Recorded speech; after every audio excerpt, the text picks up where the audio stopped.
Yeah, I'm putting mustaches on people.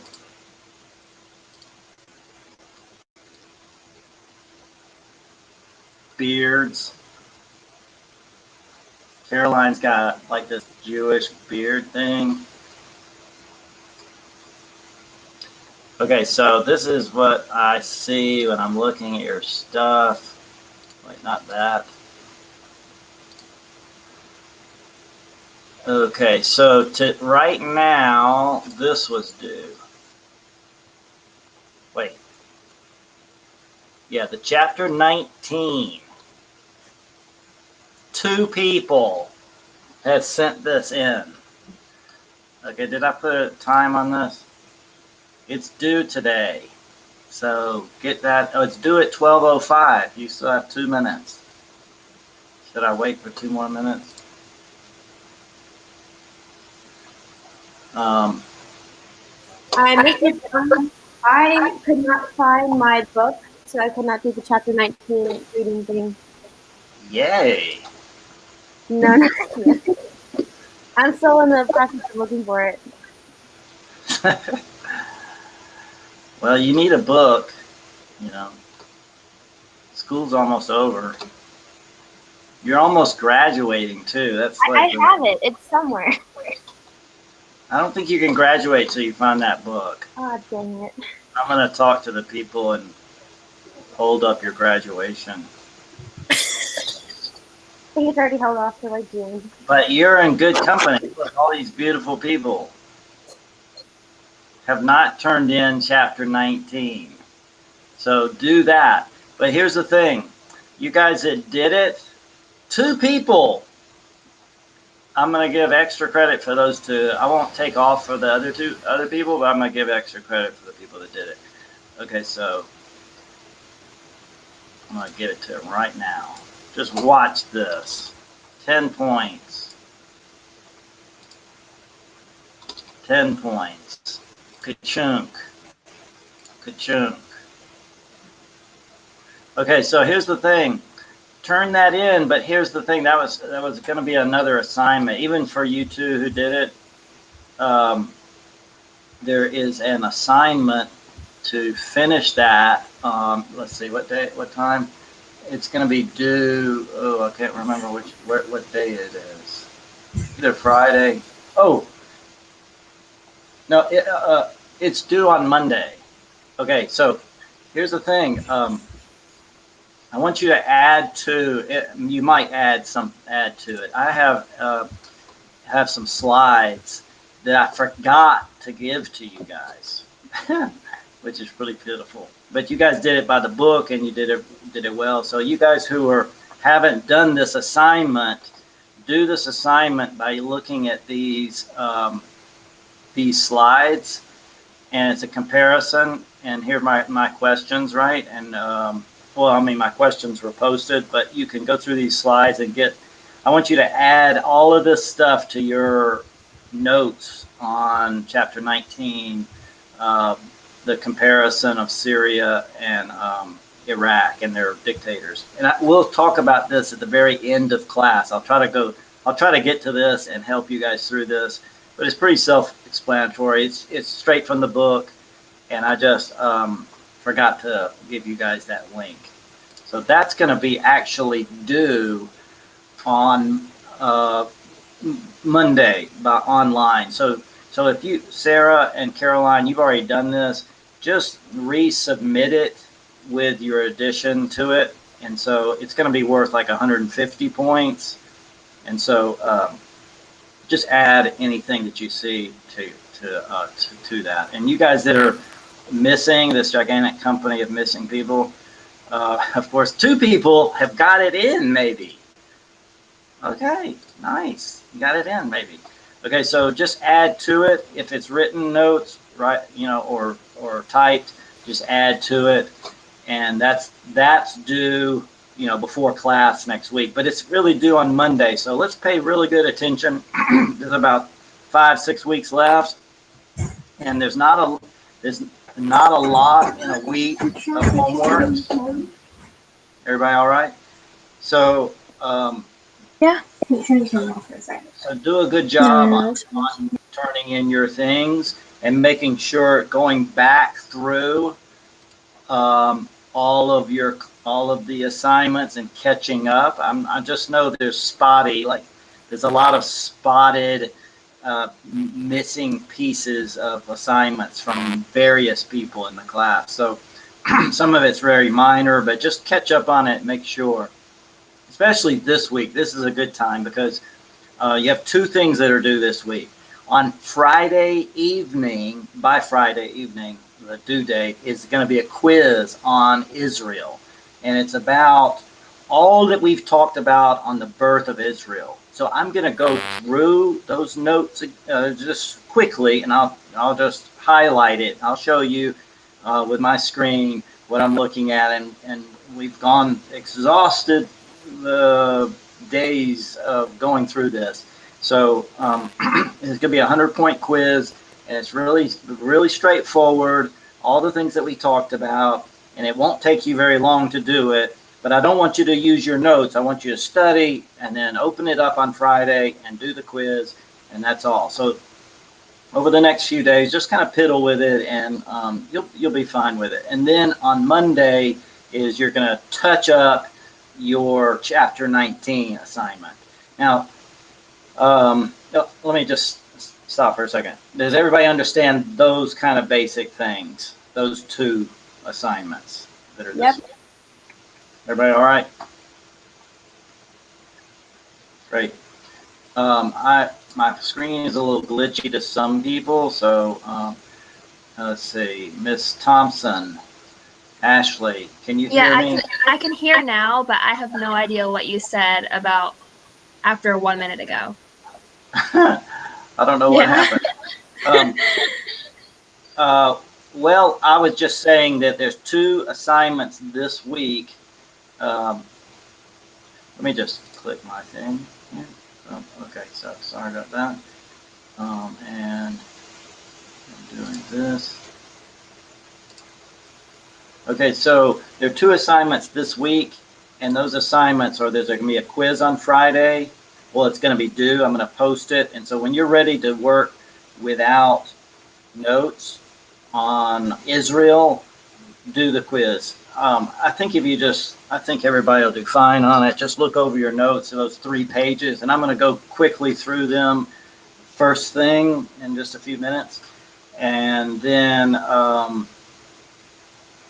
the other thing that's due sort of this week is on Monday is you just touch up your notes on Chapter 19, that comparison. And I'm going to post some slides that will help you with that. So those are the two things this week. So is there any question on that from anybody?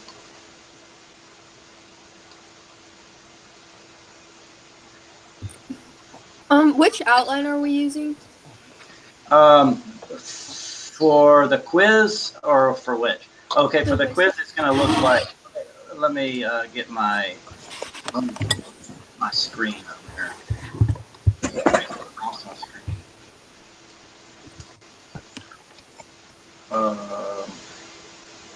Let's see, chink.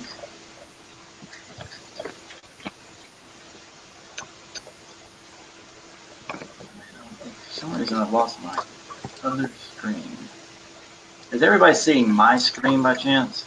Yes. Yeah. So that's my screen? Yep. Okay, great.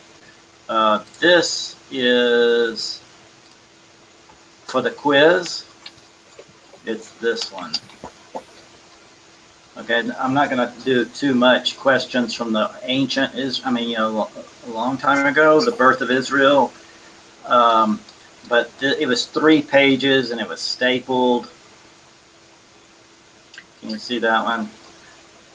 I can't see it for some reason. I'm not sure.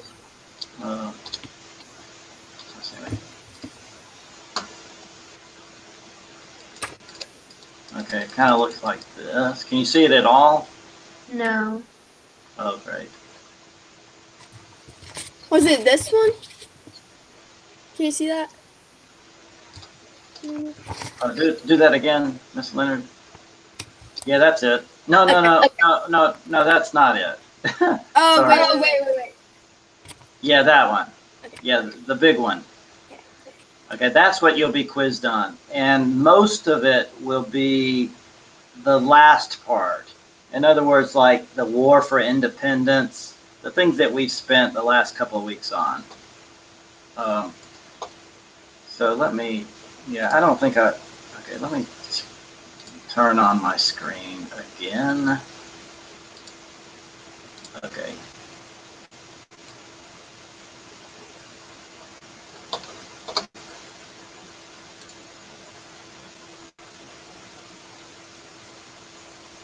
Okay, now do you see my outline? Okay, good. So it's the birth of Israel, and so I'm going to ask some basic questions, some multiple choice, some short answer, the basic things. And so don't get confused. For example, these ones in bold, like Theodore Herzl, the Balfour Declaration. You know, we've talked a lot about that. These things right here, those are good to know. What's the difference? You know, if it's multiple choice, I'm not going to ask a whole lot of questions from that time period, but before 1948, but there will be a few major questions. For example, the 1917 Balfour Declaration is really important, obviously, and look at what you wrote there. What was the plan? There was always plans to partition Palestine into Arab and Jewish countries. And we'll always remember the Arabs always rejected it. The Jews usually accepted it. And that led to all kinds of problems for the Arab community and advantages for the Jewish community. The British White Paper, you know, it's the thing. It's where it's kind of appeasing the Arab community. The British were trying in about 1939. Were trying to, before World War II, get on the good side of the Arabs so as to not provoke Germany, and so it gave more advantages to the Arabs, but the Arabs sort of didn't take advantage of that, and that's what the British White Paper is. And then it gets, so this is about where I'm going to take most of the questions. This UN Partition Plan of 1947. If we were to look at these slides, of course these slides go with it. Let's see, let me go back, catch up to where. So these slides, so what I should do is when I post to you this assignment to get ready for the quiz on Friday, I will post the things that you've already had, but just so try not to be confusing, I'm going to post these slides that we've gone through, and also this outline that we've gone through, and they kind of go together, you know. And so if that's helpful to you, there probably will be a map, you know, something like this of Palestine and how it was divided. I don't know, just to be helpful, just because you've kind of seen it. And I don't know if I'm going to ask you a geographic, a question of geography. I hadn't planned to do that, but you know, there are these questions here that are in the outline that I like, and I want you to be able to answer sort of rhetorically. In other words, just answer, be able to theorize on an answer to these questions, like why did the Jews receive a majority of the land under the UN Partition Plan of 1947? And do you remember, can you access your notes there, and what did you write there, or what would you say?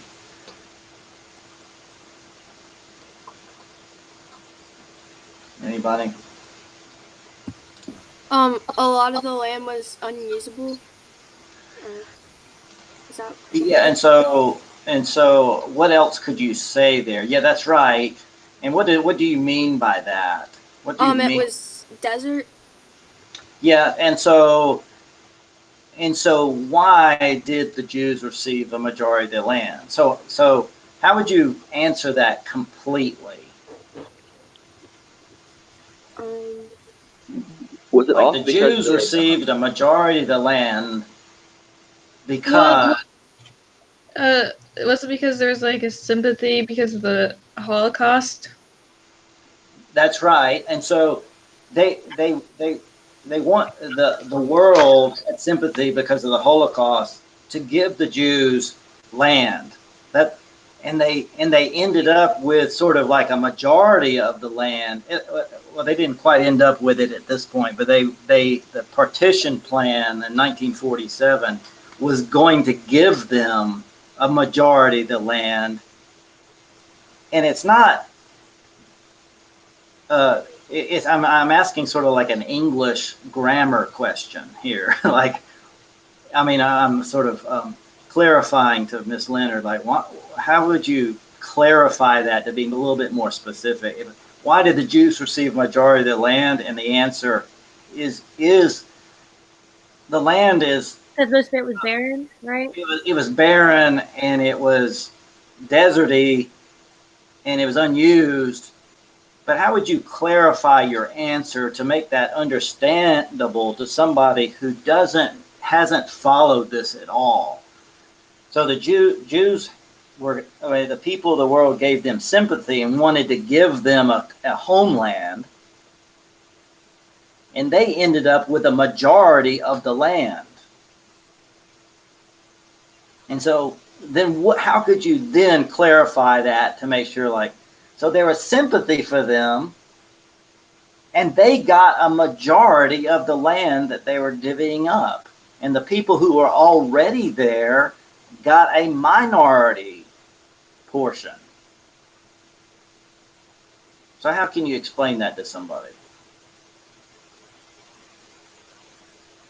You answered it right. All of those comments are right. But you have to clarify it with the English language. So it's like, explain this to your uncle who hasn't studied this. In 1947, the United Nations partitioned Palestine into an Arab country and a Jewish country. And because of sympathy for the Jews got some of the land. But not only some of it, they got most of it. I mean, not 90%, but like 55%. And then your uncle says, how did they get 55% when they're a minority of the population? And so how would you make it clear? Say that again. My popcorn. That's what I was hearing, like explosions. Who would like to be willing to be wrong again? And say it again. Can you repeat the question one more time? Well, it's that same question there, but to just clarify it. Why did the Jews receive a majority of the land? There's a lot of sympathy for them, and because that they did not originally have a home, and they had been forced from their home, and just to come back to it like that, a lot of people decided that they should have back their original land, but the majority of the land that they had was barren and could not be used. That's right. That last part was the crucial phrase.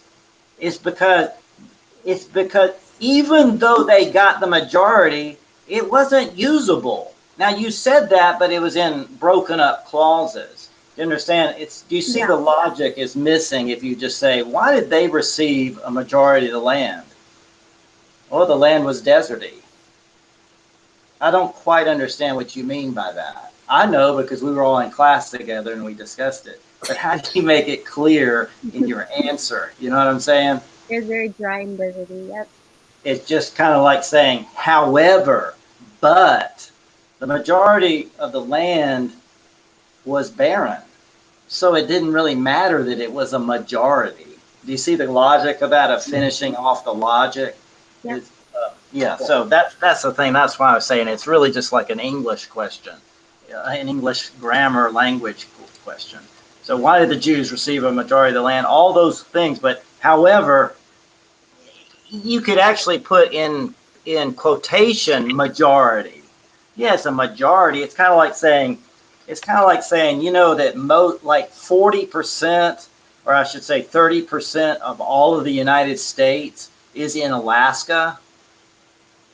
Like 30%. So you say, well, yeah, that's technically right. I mean, that's real. That's right. Yeah, but there's always a but after that. Like, yeah, but nobody lives there, you know? So it's like that. So Alaska got 30% of the United States. How come Alaska got like a third of all of our country?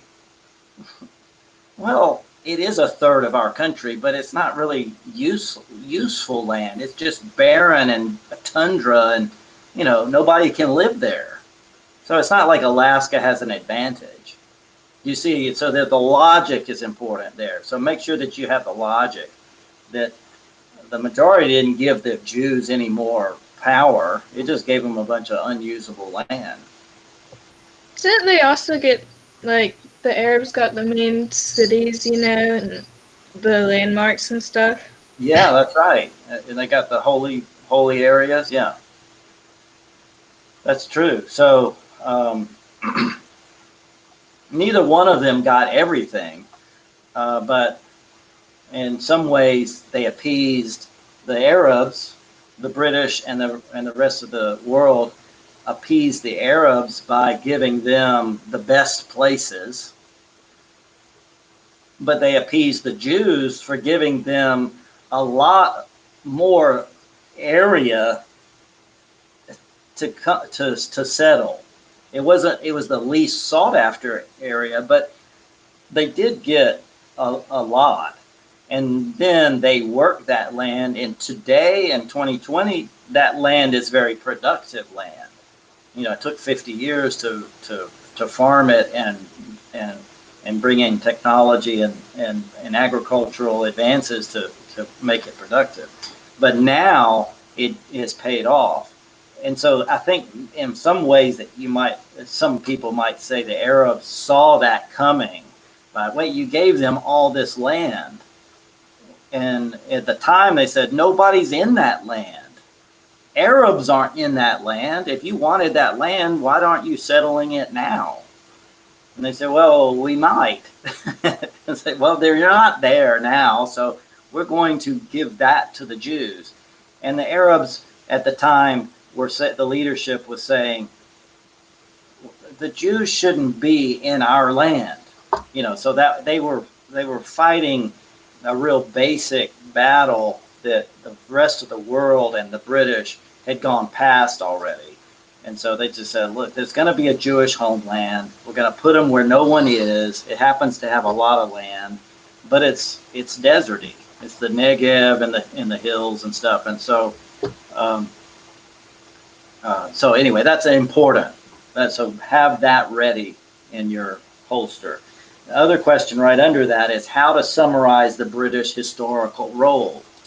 And let's see, let me go to that.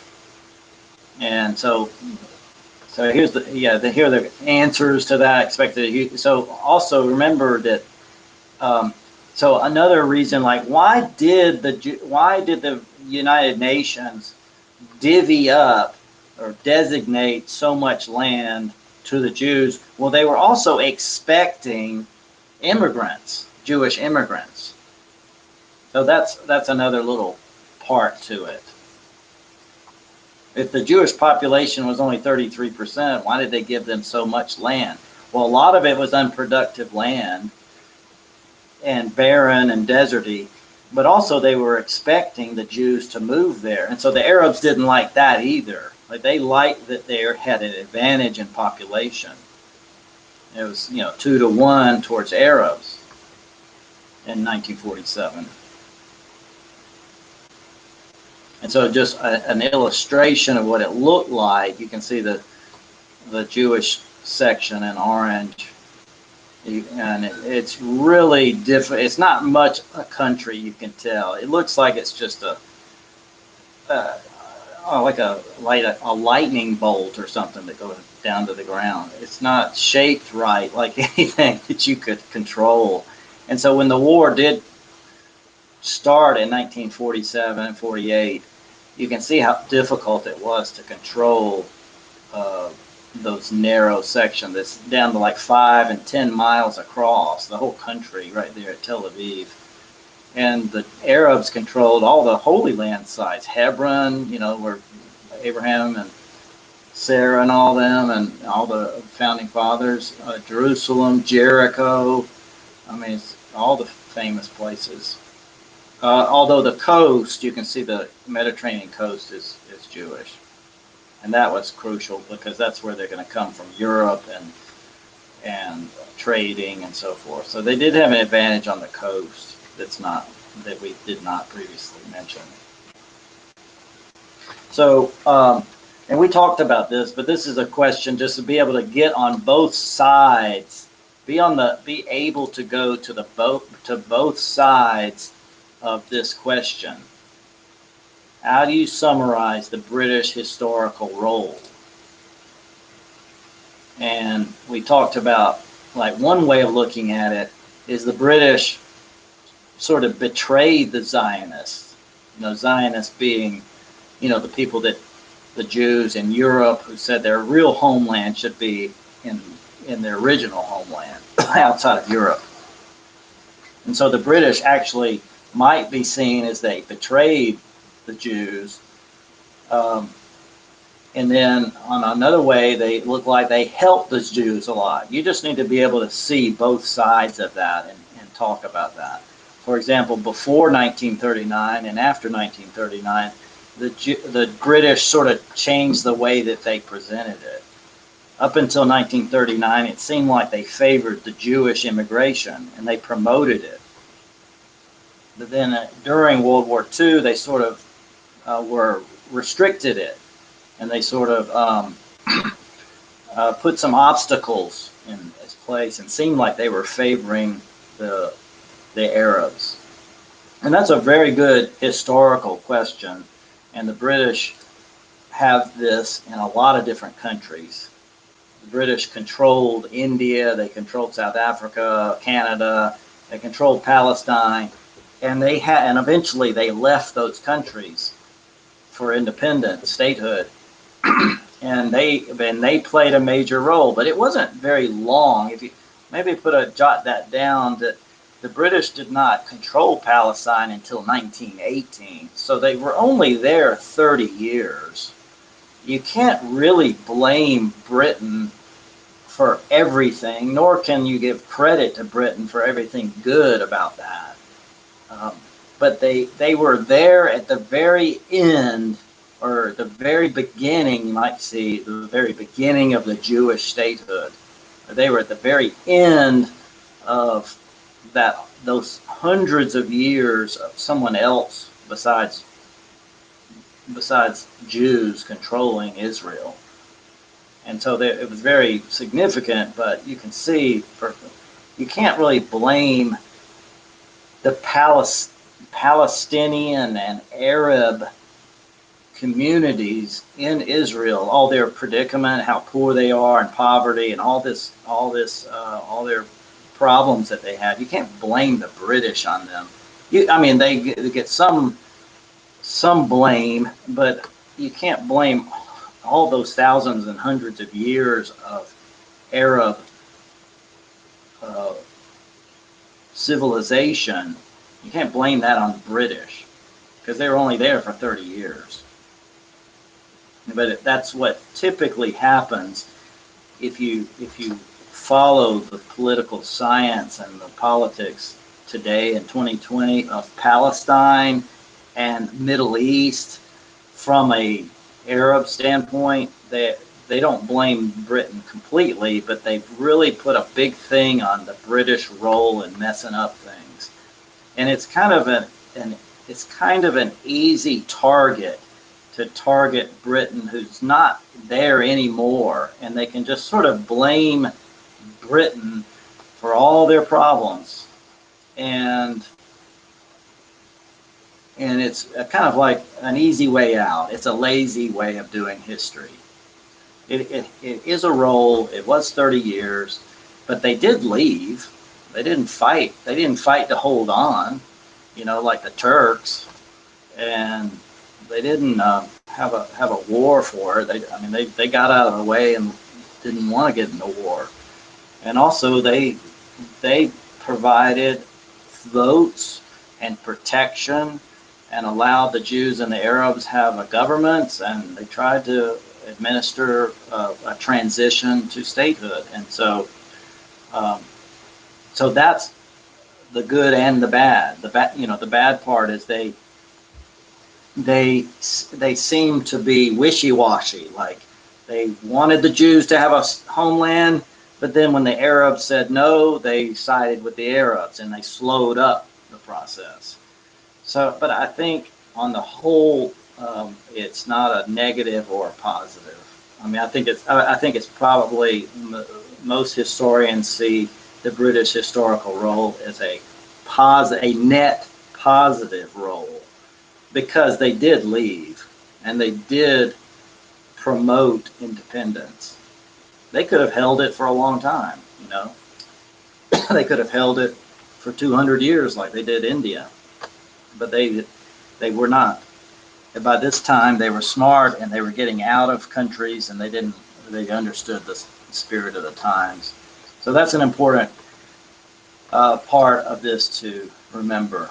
And then, so that's be able to talk about both sides of those. So those are two really good questions to be ready with good answers. Does anybody have a comment or question that I didn't talk about on that particular thing? So when they cited, began this process of independence, we talked about the phases of the war. So just what would I ask you about? Let's look together at what are the important parts of this. Of course, the war went in phases. We talked about how it started off. The very beginning of the war was mainly between people inside of Palestine, Jews and Arab citizens of Palestine, of British Palestine. And when the British left, the war got more intense. So it really was mostly 1948. It technically started at the very end of 1947. And we talked about how the very beginning of the first phases was irregular armies on both sides. It's kind of like population groups, population militias fighting each other. And the thing is, this roads is important. Remember, that was the first thing, is how the Jews were trying to control the road supply because of their lightning bolt from north to south sort of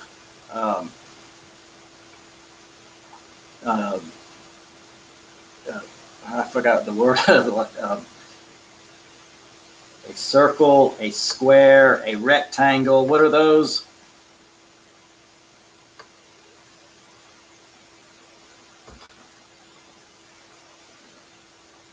I can't even remember this word, but I want to use you guys' brains. What is the word for a circle, a square, a rectangle, a rhombus? What are those? Shapes. Say that again. Shapes. I don't even know that. Not angles. Shapes. I guess shape is a good thing. Shape is fine. Okay, so Oh, polygon. The shape of Israel. Yeah, that's right. Okay, if I meant something, I still can't think of that word I want. But a shape. Do you mean area? Yeah, maybe an area. Something in the back of my mind is the back of my tongue. So they had to control the roads that went from north to south, and that was important. And so that was very, very difficult because people from the left, from the outside, if we go back to right here, if you see a road going from north to south, that's not going to be easy to hold, considering the villages and the major Arab-controlled areas are going to be accessible or having access to those roads. So vulnerable position, and so the Jews were in a bad situation, and they couldn't get to Jerusalem at all. And by this time, by March, by the beginning, still in the first phase, the British were already, trying to get their people out. They didn't want to be part of this civil war. And so the Jews had to have a new plan. And what was the new plan?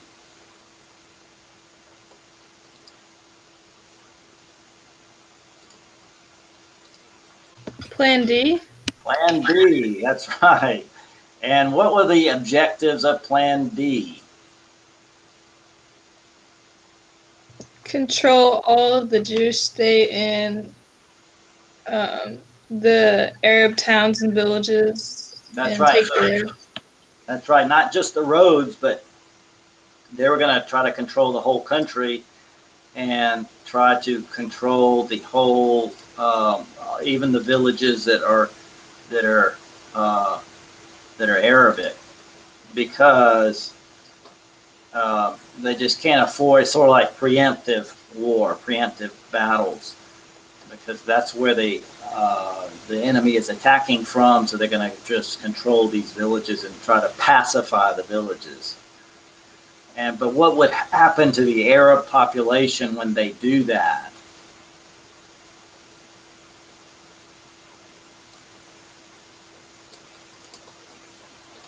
What do you guys have for that? It would keep them in place. Yeah, unless they resisted. That's right. That's the key thing. What would happen to the Arab population during Plan D?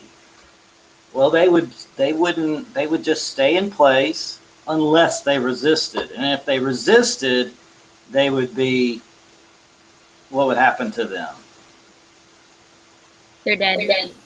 They're either dead or they're forced to leave. So that's a key idea. So the results of Plan D were pretty favorable for the Jews. The roads were controlled, the territory was controlled. However, it became a little bit ruthless, right? And there was massacres on both sides. And this is a key question, is the effects of the Arab population, I'm sorry, propaganda there, Arab propaganda and exaggerating the propaganda of what happened in the massacres. You make sure that you remember what happened there. Would anybody like to remind us of those effects? What happened where? When those massacres, when the Jews had a massacre of the Arabs. So the other results of Plan D. Yeah. Okay. One was extreme violence and airgun actions, and then the Hadassah medical massacre and the Gush Etzion massacre. I'm probably butchering these. Sorry. That's right. That's right. That was Arab revenge and counteractions for the other massacre. And so when there was a massacre of Arabs, there was revenge massacres of of Jews. And then what? And then what?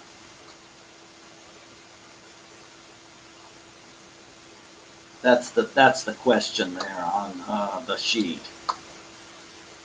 What were the actual effects of this Arab propaganda? The Arabs fled in great numbers. It caused like a refugee problem. Yep.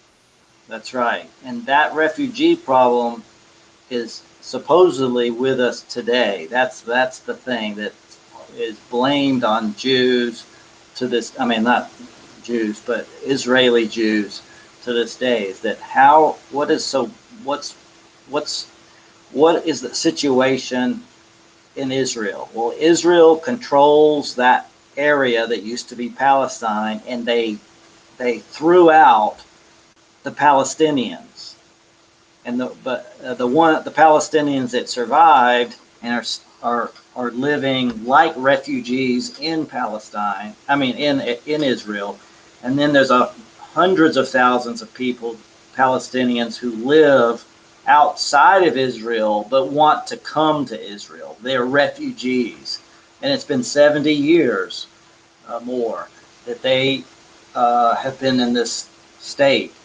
And so, but understand where this came from.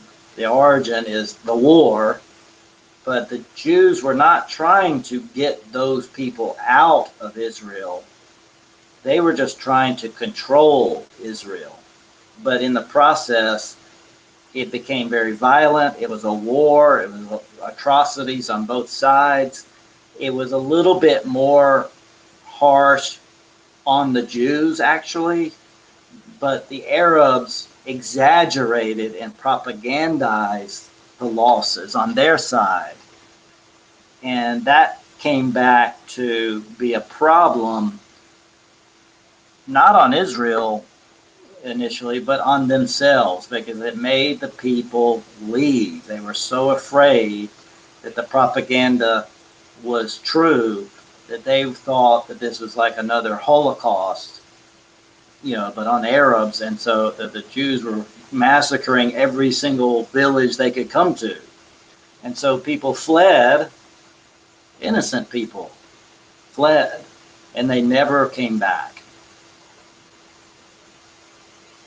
And so that's the refugee problem, the origin of it. So that's the end of the first phase. We talked about that. It basically is a huge refugee problem, but the Jews are winning the battles. And in the process, the Jews are forming a real government, an enduring government. And the Arabs, as usual in our short history here of Palestine, is the Arabs did not understand how to form a government, especially while there's a civil war going on. So the Jews seize opportunities and Arabs lose opportunities to gain themselves a homeland. Israel becomes a nation on May the 14th, 1948. You should know who the first president is, Chaim Weizmann. And remember, Weizmann was key British guy who was in Britain before all this, in the 1920s and 1930s. And he was one of the main guys who was promoting Jewish homeland. And he was talking and using diplomacy in Britain to get a sponsor. And so he was honored as a figurehead position of president. In Israel, we haven't studied this yet, but maybe next week we'll be talking about Israel as a modern country, and they have a president and a prime minister. But the president is more or less a figurehead, and the prime minister is the one that's head of the real government. And David Ben-Gurion is the first prime minister. And then we looked at the generalization. How can you see this from both standpoints? This whole civil war, can you see it and speak that it's how is it a Palestinian-Israeli conflict, how can you see it as an Arab-Israeli conflict? Do you see the difference between those two? Is it an argument between Palestinians and Israelis? Or is it Arab Israelis? Or is it Jews and Muslims? Which is it mostly, do you think? I'm not talking about our whole class. I'm talking about, this whole semester. I'm talking about the this, just this outline that we've been talking about.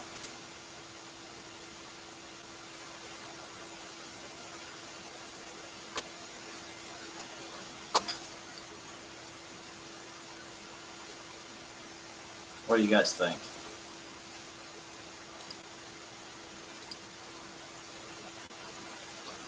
Is it more Palestinian Israeli or is it more Arab Israeli?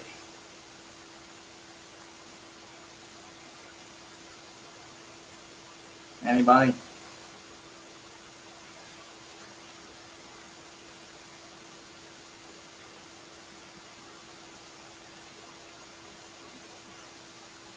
I can see it one way. Yeah, great. What about, I can see it being Palestinian Israeli because it's Palestine is what it was under Britain. Britain controlled a territory called Palestine, and when they partitioned the country into two, there was Israeli, and there were other people there who were Palestinians. They were non-Jews, and so on one level, and then those started fighting each other for control of the roads and control of the country. That's one way of looking at, one perspective, one way of looking at this whole conflict. On the other hand, you can see it as it's Arab. It's not just the Palestinians, but it's Arab national people who are not just specific to that little region, but it's Arabs, many different nationalities. Countries that are all of ancient Arab nationality. So you can see it as these seesaws are, like a whole bunch of different countries, and Israel is just one of them, or it's big Israel and Palestine one country. Okay, we talked about the second phase where it's more of real armies, and it becomes foreign Arab countries are going to invade. We've talked about this at length. The main three, Jordan, Iraq, and Egypt, but also there was Syria and Saudis that were part, in Lebanon, many different battles, many different armies invading. We talked about that, and some questions to be somewhat fluent on what is, be able to expound on this question. Was the 1948 war for independence, was it about one little country defeating many Arab forces? Well, if it is, one way to look at it is Israel had, less than 1 million people, and all those Arab countries is 40 million. So on one level, on one way of looking at it, it is 40 to 1 or 50 to 1 in population. But on the other hand, the military strengths are fairly equal, at least at the beginning. You guys remember that the Arabs got their military equipment from the Soviet Union through Czechoslovakia, the Czech arms deal. And the Czechs are going to sell arms to Egypt and Syria even later in the Cold War. But Israel had advantages in unity and organization. They had leadership. They had a government. And they also had so if the government was more organized, it could filter down to the military. And the military leadership was very good. And they were very passionate, and they were fighting for their existence. And we talked about that. The Arabs were not fighting for their existence.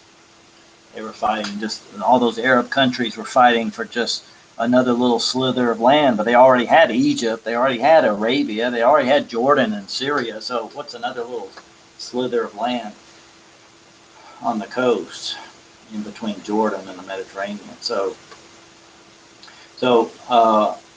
the next round went pretty favorable for the Israeli armies, and it was kind of a hodgepodge of battles, truce, battle, truce, battle, truce, and eventually they took the north and the south, and eventually they got Jerusalem. And we talked about this as being a good question. What did the Israeli army and Israeli government initially do about when they captured Jerusalem? At first, they knocked the Jordanians out, and the Israeli strategy was not to take the Holy Land. They did not want to make this into a religious war, and so but they got control of it, and they wanted to get it back to, or give it back to independent status. They didn't want to control it, and they didn't want the Arabs to control it. Let it be an open city, international city. And so they wanted to protect the whole population and control it, but the Ben-Gurion, the first prime minister, had a strategy of, let's just give it back to its international status. And so that shows the overall strategy. The war is won, but they lost in public opinion, the Jews did, the Israelis did, in that the Arabs were largely a refugee status. We talked about that. But on another hand, there's always, on one hand there's this, on the other hand there's this, on this issue. You can't really escape that in any historical issue material, but in this case, the Palestine-Israeli questions, there's a lot on the other hands. But if we're talking about a big problem, ongoing problem of Palestinian refugees, you have to acknowledge that there's also just as many Jewish refugees in Arab countries. So they were persecuted in their own way. But just looking at the overall losses and casualties, it was pretty comparable. There's nothing overwhelmingly on one side. Local Palestinians losing 8, the Arab armies 4, that together is 12. Israel's less than that, but they have a lot less population. And these are all citizens, 6 Israeli, 6,000. So anyway, that's not for you to memorize, but just to get an idea that neither one of them had a major advantage in the war. Like Israel won most of the battles, but they lost a lot of people doing it. It wasn't like an overwhelming victory. But they did get independence. In 1949, the situation looked like this. Of course, we've been through this. And the way to look at the two underlying narratives after it's all said and done, you need to see it from both sides. As an American, you can see it from both sides. From the Jewish narrative was what we talked about. Against all odds, the Zionists rise from the ashes of the Holocaust. They come to their homeland, the original homeland, create a state, and against all odds again, win a war of survival. Self-defense, national identity, and victory and self-defense. And that shows how they're going to create a survival, an ongoing survival in modern times. But from the Arab standpoint or from the Palestinian standpoint, it's the opposite. They were in place, they had a homeland, and the British allowed the Jews to have an aggressive immigration policy and settle and come in from out of nowhere, out of Europe, and they dispersed the native population through a war of aggression. They were defeated, and now they're nothing but refugees. And that's their identity, is they were defeated and they're uprooted refugees. And we looked at the UN then passed a resolution 194 that said, okay, there's a lot of refugees down there, and we resolved that the refugees who wish to return to their homes and live at peace with their neighbors should be permitted at a practical date as long as Israel allows them to do that. And that's resolution, the right of return resolution.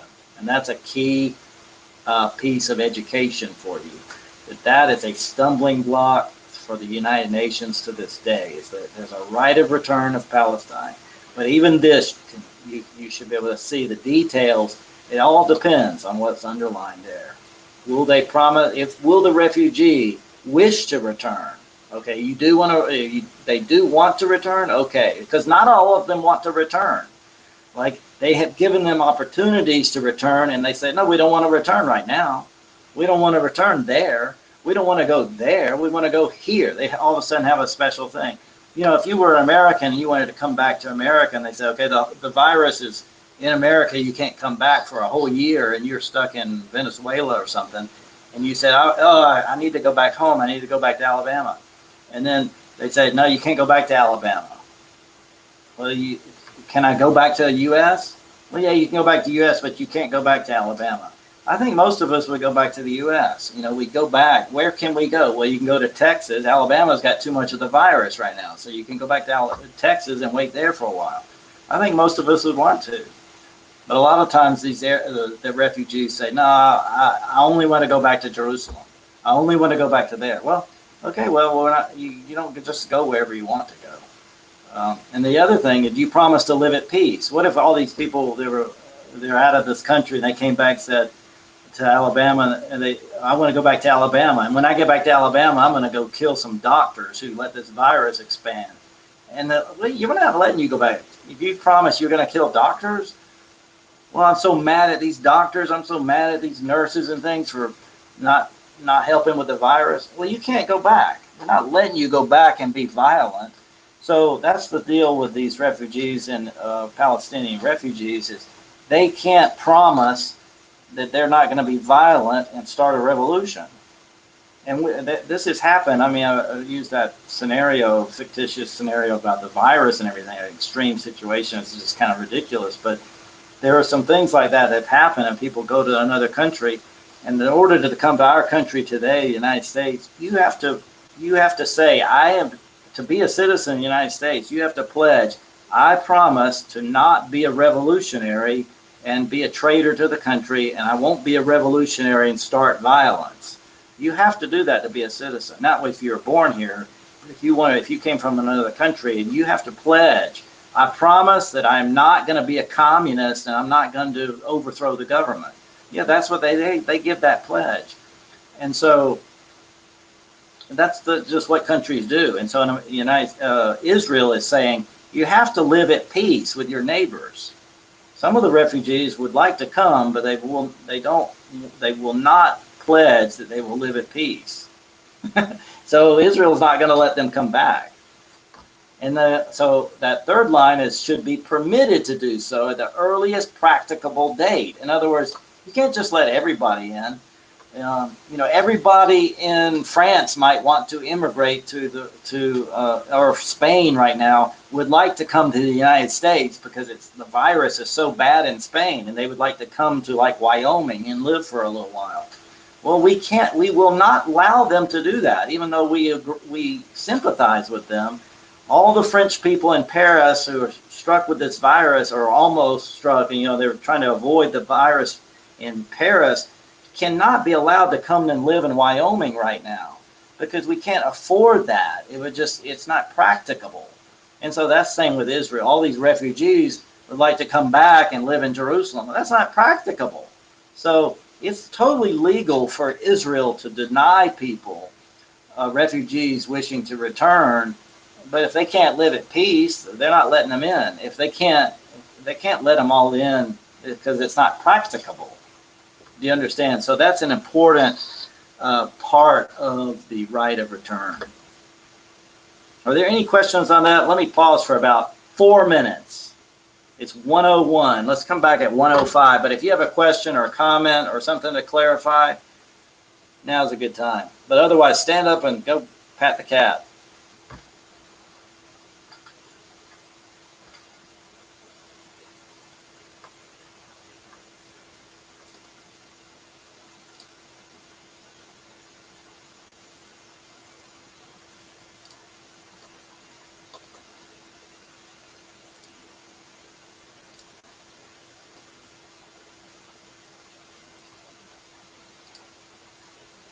Yeah, my screen is stopped, has it? It's too bad. Let me see. I might start it over. I don't know if you really.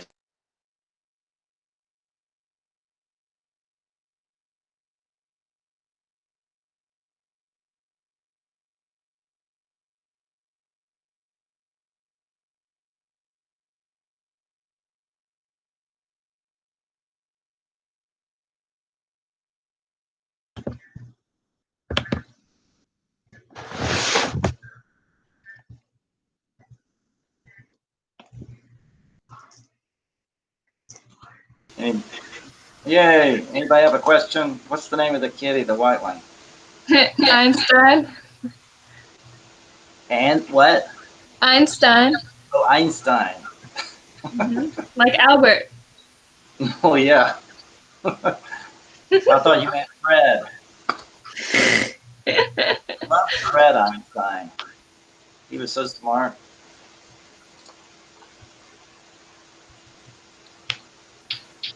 Yeah, so I'm going to kill that.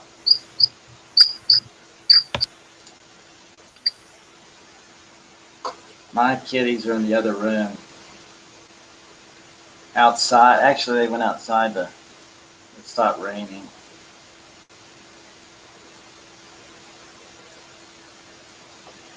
On the turning in of things, let's see.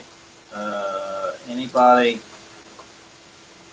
Let's see, what else is there? One thing that not everybody has turned in is the 1967 war assignment. Let me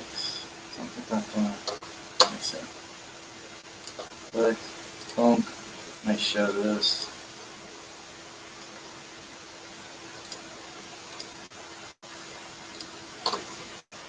For you guys that are still here, this 1967 war assignment, the June War. Make sure you get that in too. It was an outline. Not everybody's turned that in either. Looks like I'm missing about half. 5 people, so there's 7 out. So make sure you're doing that one. I've linked something, a lot of little links, but this Eichmann trial is really interesting. I did a 5-minute Eichmann trial link video, and there's hours and hours of that, and it's a trial that was in 1961 of Nazis that were captured, captured in South America. Israel sent special spies and special agents to capture all the famous, literally like all the very famous Nazis after World War II in the 1950s and early 60s, and all the way to the 1980s. They've been capturing people that served in prison camps, but also were in the Nazi government and made all kinds of bad decisions and stuff, evil acts and decisions. And so they capture them and they bring them back to Israel and have trials, and then they execute them. And anyway, probably the most famous Nazi that was captured was this Adolf Eichmann. And they've made a movie recently about this, but you can see the documentary movies of them, and they're very moving. They're very, very, very impactful. Of course, we have seen so many movies and things, but back in 1961, when this was public in Israel, it became a major moment in the life of Israel, because Israel, their narrative is the Holocaust, defeat, and then they rise from the literal ashes of the Holocaust to form a new country and fight off the Arabs and survive. But the Holocaust is a major identity moment in Israel. You might not quite realize that, but that is a significant piece of identity in what Israelis are. Even though they might not really be practicing Jews, but they really understand that that's where they came from, was the Holocaust, which is hard for Americans to get your mind or arms around. But that is, and they kind of denied it for a while themselves. They didn't want to, not deny it, but they didn't want to look at something so horrible. It's a nightmare, the Holocaust. So they suppressed that psychologically until the Adolf Eichmann trial, and then they made it public, and people acknowledged it and said, "This is our identity, rising from the ashes of the Holocaust." And so it's now a significant element in Israeli society, is that they went through the Holocaust as a people. Of course, in the United States, we don't have anything like that. I mean, we have this virus right now, but the whole world's going through this virus. It's nothing specific to us. I mean, 9/11, the attack on 9/11 before you guys were born, that was something, but um, that did bring the whole country together. But our identity is more like in our revolution and independence. Um, but we don't have anything so drastic of where we were in an existential threat. We talk about that and how we've never really gone through that as a people. So that's we're going to talk about that as we go through the chapters on Israel. By the way, the chapter on modern Israel is chapter 17. That's going to be an assignment. So there's really 2 chapters left that you need to read in the big textbook. It's chapter 17, and then the first part of chapter 20. And so I don't know if I've put that posted those yet, but I want you to read. If you're just you're on a reading moment, then you need to do that. Okay, I've got chapter 20 here. It's due April the 14th. I might move that back a tiny bit, even more. So I tell you what to do there. It's about 12 pages of chapter 20 to read. That's the last part, and I've linked some things to watch with it. So that's a reading assignment. In chapter 17, I want you to just read it, and we're going to go through it together in class. This might be a good time to just kind of stop. If anybody wants to clarify something. So let me just say what's for homework again. I want you to go back through these slides and touch up your chapter 19 notes on the difference, comparing and contrasting Assad with Saddam Hussein of Iraq. It's pretty much, you probably have some of this or most of this, but I want you to go through that, and just do that before. Let's see, what did I say? I forgot which is first, the quiz or I think the quiz is on Friday, and then the other thing is Monday. So that's this week. Yeah, quiz Friday, Monday, Iraq, Syria, slides. So I think that's probably good. Let's just stop there. I think you guys have done a lot. Anything else? Otherwise, you can just see you later. For the outline that's due in May, can we send you a draft of what we've done so far and see if I'm good? Yeah, that would be great. That would be great. Yeah, I'll just tell you that looks good, or it's a little short, or need some more annotation. I'll gladly do that.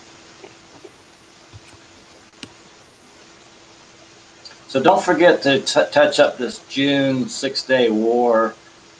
Looks like some people are missing that. Those people. And that was just a little outline to go through chapter 16, parts of chapter 16. And I let's see, should be posted here. Yeah. And there was a video to watch, 15 minutes, that can help.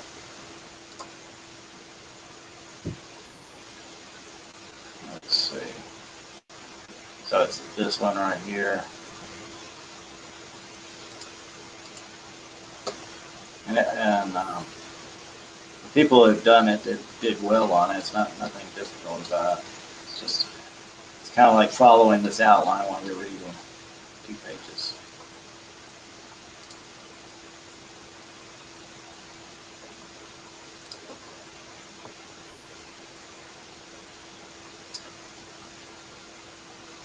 Let's see if I listed everything on here.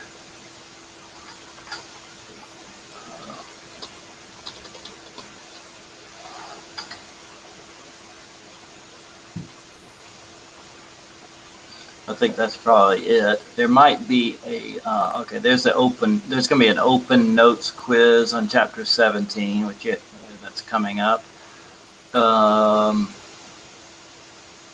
Yeah, I think that's all of them. It's on this assignment, this upcoming assignments to finish the year. I mean, generally that's all that's left.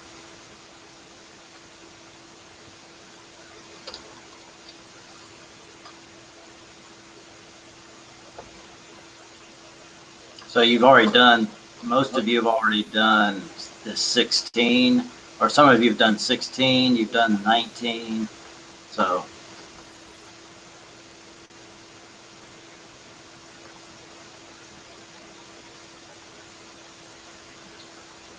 The last day in May will be this, your outline paper, you know, your annotated outline.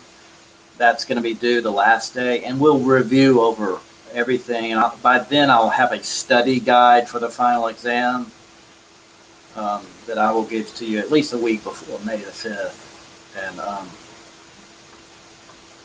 And so the Crisis of Islam book, I will tell you a couple of questions from the final exam, at least, will be from that book. So it won't be obscure questions at all, but if you've been basically reading and and have captured the themes of that book, and we've kind of been using that. I've been using that book, teaching you through his words, basically. A lot of the comments that I've made is from that book, actually, not my own original comments. But it's a classic book to keep going. Anyway, I wanted to stop right there. So hope you guys stay well and have a good time. You're doing really well. Thank you, Mr. Downing. Okay, thank you for class. Thank you. Yeah. Appreciate it. I appreciate y'all so much.